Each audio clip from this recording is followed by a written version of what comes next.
Hi, what's going on, everybody? Maury here. Hey, guys, let's talk about knives. Let's talk a little bit about knives and some of the things that I have a tendency of liking about knives. What we're going to focus on mostly is fixed blade knives, and I'm going to tell you guys a little bit about them, what I like about them, what I don't like about them, what's my take on fixed blade knives. Uh, just understand, guys, that I am not an expert per se, but I am familiar enough with these that I could probably give you guys some feedback on it. Uh, Basically, just throw my 2 cents on there and just let you guys know what you guys need to be looking out for. All right, guys. So these are three of my favorite knives here. We're gonna get started with this one. This one's an Ontario Knife Company. This one is the Rat 3. All right, guys. This is made of 1095 carbon steel. It has micarta handles. It's about 3.5 size blade. It is a flat flat grind. And there's definitely some things that I do like about this knife. Obviously, I love the micarta handles, but the most important thing is that you guys can see it's a full piece, so it's a full tang. It is made of 1095 carbon steel. I know that there's definitely a lot of people that don't like 1095 because it does have a tendency of rusting, but in reality, everything in this world has a tendency of rusting, even in some aspects, even stainless steel, guys. So um, this knife will really work for you if you just maintain it, And of course, anything will rust, but I've used 1095 in the past, guys, and I have a tendency of loving it. Now, there's a couple things that I really do like. I definitely like the grip or the chimping. I also like this cut that you see here, this finger groove cut. So like if you need to do fine groove like feathering and all that good stuff, so to start a fire, this definitely is good. Or if you just need to put some leverage on as you're cutting something, that's always a good thing. Um, Basically, Ontario made this knife for Esse a long time ago, and since they parted ways, they kept the design, and it's really one of the hardest knives to find nowadays because um, Ontario doesn't make that many of these anymore, and it seems to me like these sell pretty often, pretty fast. Many of these are ranging from $45 to $60, depending on where you get it at. I picked up this one for, I believe it was $48 at Amazon. So it's a damn good knife, guys. It's one that I would definitely recommend. Um, uh, this one came with a nylon sheet, which I'm not really all that crazy about, but it is what it is. I probably will end up going to a Kydex one, and they do sell also one with a Kydex, and it also comes with a belt clip. But I just happened to find this type of version online, so I ended up just picking up this one. So I'll eventually get the Kydex sheet for it, and then we'll be good to go. But this is one that I really like this knife because it's an everyday carry. You can use it for all kinds of stuff. It's big enough to do a lot of the tasks that you need, and it's not size-wise. It's not so big as far as it being able to do what you need to do. Okay, guys. So this is a great knife. This is kind of like an everyday knife, but it's one that definitely will get a lot of use for me in the coming weeks. All right, guys. So the next one we're going to talk about is the tops. Tops. This one's called Bob or Brothers of Bushcraft. I really like this one because it comes with a nice, I think it's Kydex or hard plastic, and this one comes with a fire rod and magnesium stick. Um, it also comes with a whistle, so it's pretty cool. Um, this one has a nice metal clip that you can use for your pants and all that good stuff. It's easy for you to take in and off. All right, so let's talk a little bit about this knife, guys. Now, this knife is about. Let me get the specs real quick. I want to make sure I get this right, guys. I apologize. So I'll make sure I get this right here. And the Tops knife is definitely one that's they use quite a bit. The overall length is 10 inches on this, and the blade, the cutting edge is 4.5. So this is a definitely this is another 1095 type of knife. As you can see, it's a full tang with micarta handles. This one also has the divots here if you want to use the what do they call? I forget what they call. It's like if you want to start fire with a bow kind of thing. You know, that's a little bit too out there for me. All right, guys, but I really do like this knife. It's really one of my favorite knives. Good butt size 1/4 inch type of steel. Here is a full tang 1095, like I was saying. But this one has a Scandi grind, so therefore, as you guys can see, the it has a deeper groove on the grind. So it does have is good and is bad. This knife, I've seen torture tests on this knife, and this knife is legit, guys. This knife is actually going between 120 to 160, depending on the type of knife that you have. I mean, depending on the handle that you get. And there's also a stainless steel version of this one. This one happened to be 1095 carbon steel, like I said, guys. But what I do like about this is that it balances really well on your hand. You get plenty of grip, and I have small to medium sized hands, and this really feels real good in my hand. The only downside to this knife would probably be the chimping or the grip here. I think it's a little too aggressive, especially if I'm putting a lot of a lot of pressure on the blade. But I've seen DBK, I believe it's called DBK channel. If you guys haven't checked that out, they do torture tests on this knife, and this knife was cutting freaking metal. So, this is a very legit knife, guys. So, another thing I want to talk about Tops is actually a veteran-owned company. It's basically made by former Special Forces personnel, and they created their own knife company because they were tired of what's out there, and they wanted to make a really good sturdy knife for a lot of people that do a lot of bushcrafting and members of the military. So Tops Knives, guys, from Idaho, I believe is where it's from. It's an excellent knife for what you got to do, man. And I would highly recommend this knife. All right, guys. And my final knife, and this one happens to have a bit of a sentimental value for me. Actually, I got this from a good friend of mine, the Crazy Scotsman. He was kind enough to send this to me, and this one is the SC6. Okay, this thing is a beast, guys. This thing, let me give you guys the specs real quick, and now we'll talk a little bit more about this here. Let's see, the overall length is 11 3/4. This thing is huge. Okay, 5 3/4 is the cutting length, and the overall blade length is 6.5. As you guys can see, this is a flat grind, guys. It's not a Scandi grind. Of course, 1095 steel. Has a nice little lanyard hold here that you can use. Micarta handles. This one also has that finger groove. So if you need to do some fine cutting or feathering, it'll definitely do the job. The chimping on this is definitely, or the grip, it's really good.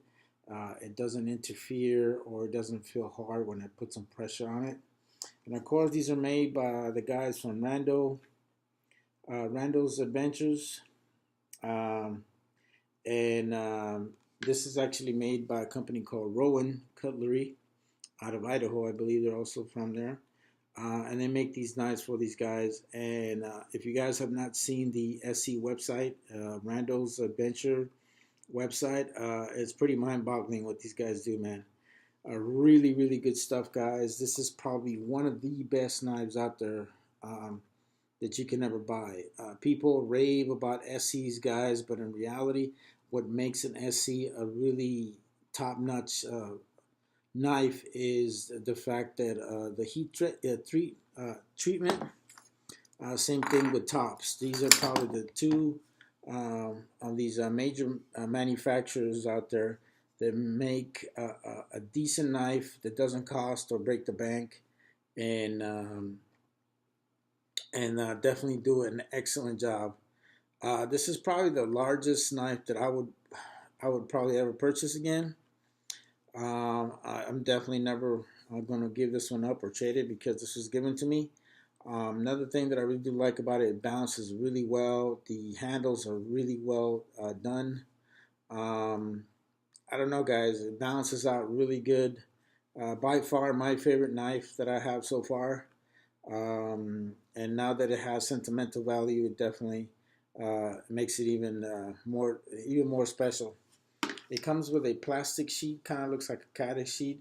It also has a small little hole if for some reason it's wet, so you don't maintain the uh, the moisture in your sheath. Of course, this is also made by 1095 carbon steel, and like I tell you, a lot of knife companies are going to the 1095. It's a proven product. It doesn't rust as well as much, and it provides really good cutting. So if you guys are really thinking about buying a knife, I would always tell you go with a Tops or OKC or a Esse. Man, these are probably the three best companies out there in my point of view. Of course, there's a lot of great knives out there. There's a lot of custom knife makers out there, um, but these are proven products that a lot of people have, and not only that, but they're very affordable. Okay, guys, so let's talk about other knives that should be mentioned. And What I would probably say that I think all of you guys know what this is. If you guys don't know, this is a KBar, and the KBar is a legendary knife. If you guys know anything about the military, you guys will see that this is a legendary knife in all his glory. This is, I believe it's, I don't know if it's a full tang, but I think what it happens is it thins out here on the grip side.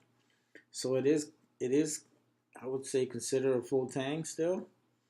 But what it does is see how thick it is here? It thins out a little bit and then it goes all the way through. And then it has really good rubber grip. Of course, the more famous of the K bars are the Marine Corps ones, which are made of leather. Those are beautiful, beautiful knives, guys. These are still made by KBar in New York. And this is actually a very light knife that you can use, and it has different ones. You can get the ones with the serrations. You can get a straight knife. I believe these are made of 410 carbon steel. Still an excellent steel. These are still very, very popular, and you would not go wrong with a K bar. Of course, K bar makes other knives called Becker. They have one that's very common. It's called Becker, and they make other ones out there. Very good designs, very well made. But this knife would definitely probably never see any field use because this was actually given to me by the National Guard. I'm active duty, but I do this special programs called Active Guard Reserve. So basically, even though you're active duty, you actually belong to the National Guard on you take care of their everyday operations and all that stuff. So um, I earned 15 years of service with the Army and National Guard as well, and they gave me this knife as a thank you. So I would definitely cherish it. It's probably one that's probably not going to see much use at all, just because of the sentimental value that goes with it. But if you want to buy a K-bar, man, you could definitely buy one. I believe they also make a 1280 carbon steel K-bar. Don't quote me on it. Like I tell you, I'm not a knife expert, guy. So if I say something that's out of the ordinary, please, correct me. But be nice about it because this is kind of like not my expertise. All right, guys. So another notable mention that I want to talk about, and this is something that every GI has had over their years, and that would be an M9 bayonet. Oh man, this thing is this thing is a beast, guys. This is actually my issued bayonet. This one's made by Ontario Knife Company, OKC. Makes this one, but this one's not actually a full tang. What happens is it breaks up in here. There's a screw in here, and then there's part of the handle that goes in there. I don't know why they were created that way, but it's not a full tang, but it's still a very, very good knife, guys. I believe this one's actually made out of aluminum, but it's the blade does maintain the sharpness. It also uses this great case here that you can use to cut wire. Very sturdy, very tough plastic, and it also comes with a Bianchi belt clip. So if you ever get a chance to buy yourself a bayonet, I would definitely suggest you guys get one because not only are you supporting a company which is American, which is Ontario, but you're getting part of history, man. You don't know where that bayonet's been. I had a bayonet in Iraq that I kept because I was a driver. I was not a driver, but I was a vehicle commander, and I used to keep one right by my seat area, and it went with me through thick and thin to 18 months of Iraq. So I can never say nothing wrong about the bayonet. It does come with this hard plastic handle, which is not the greatest, and of course it has the fastener here that you would put on the actual M4 or M16 weapon. But by far one of my favorite knives, iconic knife, the M9 bayonet.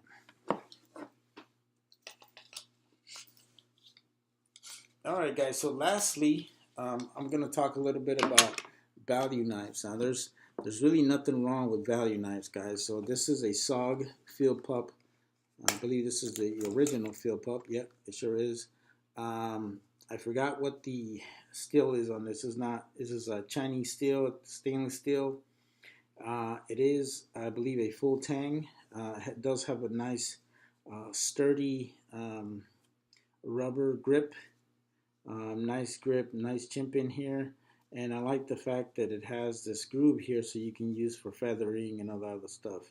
Now SOG makes some great stuff, guys. They only make stuff. They make stuff that has Chinese metals, but they also make stuff in the United States. Excellent, excellent knife. I only picked this up for $14.95. Of course, there's other knives like the Mora knives out there. They're about the same price. Great, great knives, guys. They do the job of what you need to do. If you can only afford a budget knife, I would tell you go with a SOG, a Mora, and a Schrag. Those are by far my favorite ones. Of course, there's other notable mentions like Gerber, CRKT. Those are also great knives, guys. So, to do a quick wrap up, guys, I would tell you that in my experience over the years in the military, guys, that I have a tendency of going with knives that are going to work for me, that are going to give me value, and that are going to do the job that I need to do. With that being said, though, you also need to make sure that the knife that you get does not hurt you. I've seen over the years, I've used so many other knives, guys. I use Bucks, I use Gerbers and other stuff. And I notice if you go with a cheaper knife, you have a tendency of getting hurt. So do yourself a favor and spend a little extra money and buy yourself a better knife. So the OKC is between 48 bucks to 60 bucks, depending on what kind of sheath you get. The SE6 is between I believe 120 to 160. The Bob knife from Tops is, I believe they go from between 110 to 140, 160, just depending on what you're trying to get. Of course, you got the SOG Field Pup, which is $14.99. And, of course, the iconic KBar. KBars are known for reliability. They're known to be some of the best knives out there in the world, guys. These are, used by GIs all over the world. Great knife. You cannot go wrong with it. And if for some reason you want something historic, part of military history, then I would tell you guys, get yourself an M9 bayonet, man. These things are iconic. They're awesome. And, you have a little bit of part of history. So, guys, this is my take. Actually, hold on a second. I want to talk about one more thing before we go, and that would be steel. Try to go with steels that are definitely going to work. That are going to be you're going to be able to get a good be able to sharpen them right away. They're not going to rust as much, and are going to be effective tools. Like I said before, man, when you go with a cheap knife, you have a tendency of hurting yourself. Make sure that whatever knife you get has a good hard tip. So if you need to do any kind of If you need to use it for stabbing. anything where you have to use your tip of the knife, a good blade where you're going to be able to get a nice cut and are going to be able to use it if you need to defend yourself. It's a very important aspect, guys. Sometimes when it comes to knife, treat yourself to something good, guys. It's going to pay off in the long run. You're going to be a whole lot happier for it as well. So, other thing, make sure you get it's a good, comfortable fit for you, that you're able to handle it and you're able to be effective with it. I would also tell you, do not buy these humongous machete-looking things and look like a samurai. I would tell you that this should be probably the largest type of blade that you want to get. This is like a 5 3/4, I believe is what I said earlier. And believe me, that's more than enough blade of what you need.